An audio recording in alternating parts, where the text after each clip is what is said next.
Pada hari ini saya akan menjelaskan mengenai program bantuan biaya luaran prototipe. Tahun ini 2023 kami mendapatkan bantuan biaya luaran prototipe menggunakan produk sistem cerdas prediksi dini bencana alam berbasis kearifan lokal. Sistem ini telah kami buat atau produk dari riset-riset yang telah dilakukan pada tahun sebelumnya, tahun 2021, 2022, dan sekarang 2023. Sistem ini telah melalui pengujian dan juga telah diimplementasikan ke stakeholder.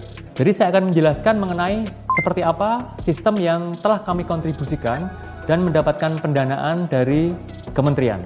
Jadi sistem ini pada hakikatnya adalah sebuah sistem yang mempermudah, yang mengefisienkan stakeholder kebencanaan dalam melaporkan bencana, dalam menangani bencana, dan dalam memberikan bantuan.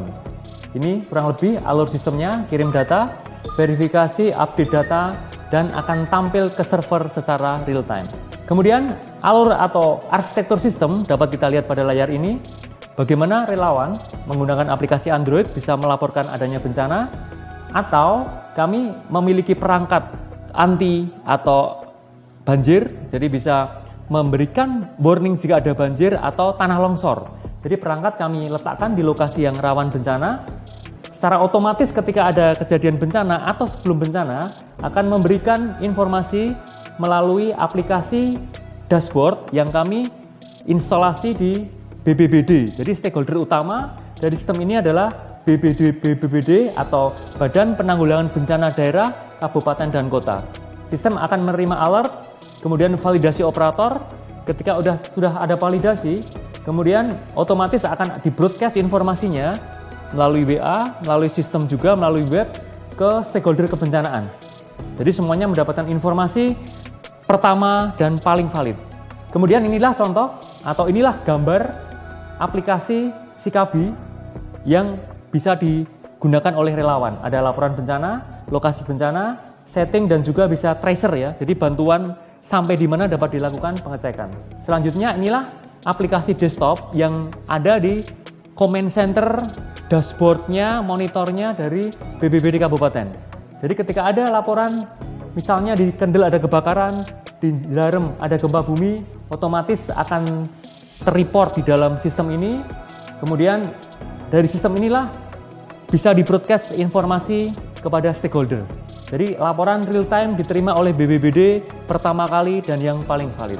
Selanjutnya stakeholder tadi yang saya sebutkan ada BPBD, ada eksekutif ya, kemudian ada TNI, ada Polri, ada rumah sakit, ada PMI.